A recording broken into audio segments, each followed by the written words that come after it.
மகாலயபட்சத்தின் சிறப்பு பற்றி உங்களுக்கு தெரியுமா? தை, ஆடி மாதங்களில் வரும் அமாவாசையை போலவே புரட்டாசி மாதத்தில் வரும் அமாவாசையை மகாலய அமாவாசை எனப்படுகிறது.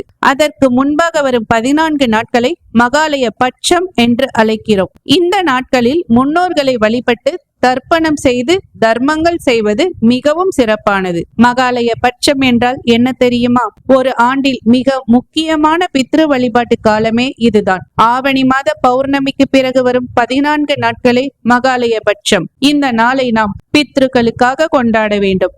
இந்த நாட்களில் நம் முன்னோர்கள் அனைவரும் பித்ருலோகத்திலிருந்து பூலோகத்திற்கு வந்து நாம் அளிக்கும் தர்ப்பணம், தானம், வழிபாடுகளை ஏற்று நமக்கு ஆசி தருவார்கள் என்று நம்பப்படுகிறது. தை அமாவாசை, ஆடி அமாவாசையை விட முன்னோர்களுக்கு திதி கொடுப்பதற்கு சிறந்ததே இந்த மகாலயபட்சம் தான். இந்த ஆண்டு மகாலயபட்சம் எப்போது என்று உங்களுக்கு தெரியுமா? 2025ஆம் ஆண்டின் மகாலயபட்சம் செப்டம்பர் 7ஆம் தேதி பௌர்ணமி நாளில் துவங்கி செப்டம்பர் 21ஆம் தேதி ஞாயிற்றுக்கிழமை மகாலய அமாவாசை வரை நீடிக்கும். இந்த விரத முறையை 14 நாட்களும் இருக்கலாம். முடியாதவர்கள் ஒரு வாரமாவது இந்த விரத முறையை வழிபாடு செய்யலாம். எளிமையாக எவ்வாறு இந்த விரத முறையை செய்யலாம் என்று பார்க்கலாமா? உங்களுக்கு இந்த தகவல் பிடிச்சிருந்தது அப்படின்னா லைக் பண்ணுங்க, ஷேர் பண்ணுங்க.